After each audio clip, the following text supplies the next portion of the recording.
Sama-sama jatuh. Amara tidak menangis, tapi anak laki-laki itu menangis dengan sangat kencang. Om Julio sibuk di ruang kerjanya, mengatur rencana. 4 orang sahabat itu melongo, lalu tertawa terbahak-bahak. Kau benar-benar ketemu kuda binal sekarang, bro. 3, 2, 1. Hai, bos tampan yang mati rasa sekarang part ke 57 ya. Kita mulai. Aduh cucu Oma kenapa sayang? Kok bisa luka? Kata Mika saat Maya menemuinya di antara para kerabat yang sedang berpesta. Maya menarik tangan ibunya itu dan membawanya ke kamar. Apa yang akan dibicarakan mungkin rahasia yang tidak boleh didengar oleh sembarang orang. Itu sebabnya tidak boleh dibicarakan di sembarang tempat. Mereka ke kamar Mika di lantai 2. Lantai 2 rumah itu adalah semua kamar untuk penghuni rumah itu. Ada 4 kamar yang besar-besar di lantai 2 itu. Untuk anak tertua si Mike, untuk Maya, juga untuk Mar. Dan 1 kamar yang paling besar tentu saja untuk papa mama mereka, Om Julio dan Tante Mika. Ma, siapa anak perempuan berambut panjang bernama Ara? Tanya Maya saat mereka sudah sampai di kamar. Emang kenapa nak? Tanya Mika pura-pura sibuk di depan cermin.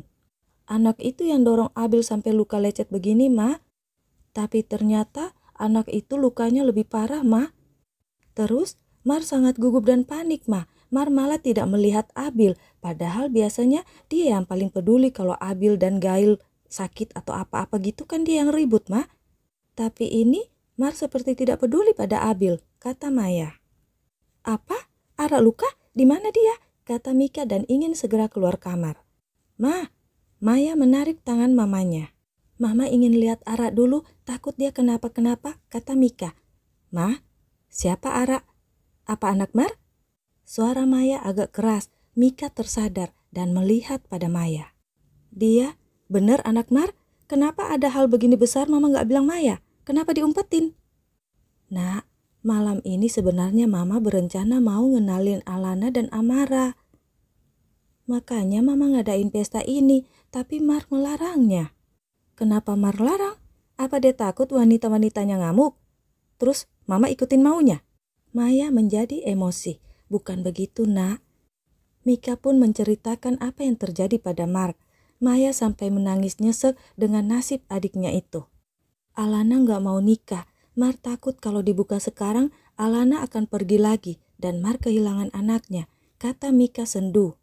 Dan saat itu mereka mendengar suara tertawa dari kamar Mar. Mika dan Maya pun bergegas ke kamar Mar. Alana yang sangat malu sudah menangis dengan baju dan rambut yang acak-acakan. Dia berlari keluar kamar, tapi Maya menangkap tangannya dan membawa Alana ke kamar Mika. Maya membiarkan Alana menangis. Sementara Mar yang sangat jengkel pada 4 sahabatnya itu, tapi akhirnya ikut tertawa karena merasa sangat lucu. Banyak hal-hal yang tidak biasa dia lakukan dan hal-hal yang tidak pantas tapi dilakukan setelah dia bertemu Alana. Mereka berdua bisa berbicara hal apa saja tanpa merasa beban, tapi bisa jadi musuh dalam sekejap, adu mulut sampai bergulat-gulat, jambak-jambakan. Itu hal yang bukan dilakukan oleh seorang bos. Mar dan 4 sahabatnya tak berhenti tertawa. Maya menyisir rambut Alana dan meminjamkan bajunya untuk Alana pakai, gaun putih. Maya pun terus menemani Alana selama di pesta di antara para kerabat. Maya mengantisipasi supaya tidak ada mulut iseng kerabatnya bertanya siapa Alana. 4 sahabat Mar pun tiba-tiba menjadi orang yang paling protek menjaga Alana. Amara pun begitu menjadi anak kesayangan mereka. Sementara si bos Mar tetap di kamarnya bekerja seperti biasanya, tidak peduli dengan pesta yang ada di bawah. Hanya sekali-kali dia turun mengambil makan atau minum lalu kembali ke kamar. Mar tidak ingin menyusahkan para pembantu yang sedang sibuk melayani di pesta. Tentu saja Mika sangat jengkel karena Mar tidak menemani Alana. Dia menahan diri untuk tidak jadi memperkenalkan Alana dan Amara pada kerabatnya. Tapi paling tidak dia ingin para kerabat melihat Mar sudah punya pasangan. Maya juga yang sudah mengetahui kalau Amara adalah anak dari adiknya menggendong Amara terus membuat anak kembarnya menjadi iri. Dan si dokter, Andre, walau telat tapi tetap datang. Dan 4 sahabat kembali melongo, tidak habis-habisnya melongo melihat keakraban antara Andre dan Alana, juga Amara yang begitu sayang pada Andre. "Dok, kenal dia dari mana?" tanya Dio pada Andre saat Andre bergabung dengan mereka. "Aku mengenalnya saat dia masih kuliah di sini dulu. Aku dokter relawan di kampusnya. Aku juga yang membantunya mendapatkan beasiswa ke Amerika," kata Andre. 4 sahabat ternganga lagi. Mereka susah payah mencari info tentang Alana, tapi Andre yang hampir selalu bersama mereka malah tidak memberitahu apa-apa. Clay protes. "Lah, aku kan gak tahu kalau kalian mencarinya. Kalian juga gak pernah cerita, apalagi tanya padaku. Yang kita bahas dari dulu itu kan cuma korban dan pabrik yang terbakar. Gara-gara itu kan yang membuat kita bertemu," jawab Andre. "Jadi, bos mengetahuinya itu darimu?" tanya Dio. "Lebih tepatnya, aku yang tahu duluan tentang Mas Bro. Aku tahu storynya Alana hamil, dia ke Amerika, bahkan akte lahir Ara aku yang buat. Dia juga sering nginap di rumahku dulu saat dia menyembunyikan kehamilannya dari keluarganya. Itu alasan kenapa aku buat ruang bawah tanah untuk dia dan Ara." "Terus, kok dokter bisa tahu sangkutannya dengan bos?" tanya Clay. "Alana itu cuma tahu nama perusahaan Dirgantara Company. Aku juga begitu karena dari Alana. Jadi saat aku mendengar berita kalau pabrik yang terbakar itu milik perusahaan Dirgantara Company, aku kaget dan udah mulai menduga-duga itu Mas Bro. Aku nanya ke Mas Bro langsung dan ternyata dia juga lagi mencari. Ya nyambung kan? Begitulah. Tapi setauku itu hanya kami berempat dan bos yang tahu. Tante Mika tahu dari mana?" tanya Clay. "Emang kalian gak mengenal ibunya Mark itu? Dia malah sudah ke Amerika bertemu Alana dan tinggal bareng-bareng dengan Alana dan Ara di sana." "Mark sendiri tidak tahu itu. Bagaimana kalian bisa tahu?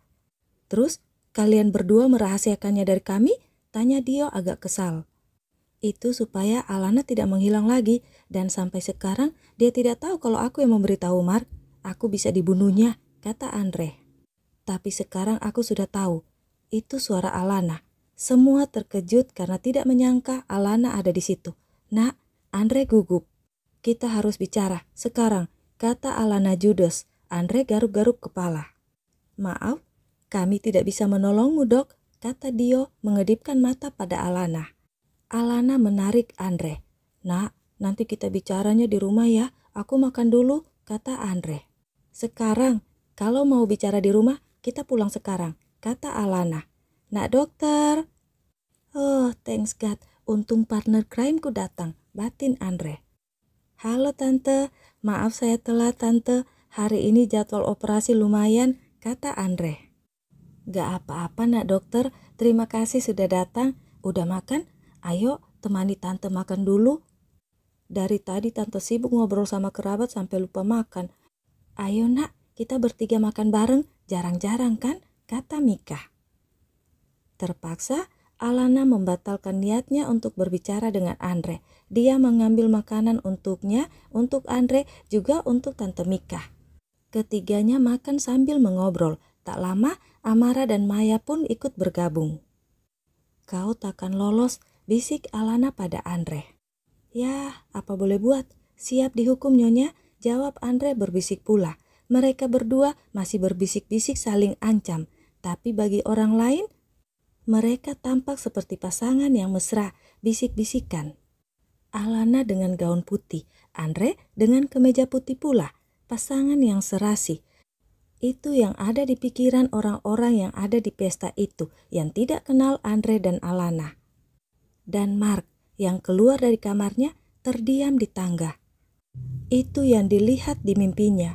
Alana memakai gaun pengantin dengan laki-laki yang menggendong Amara.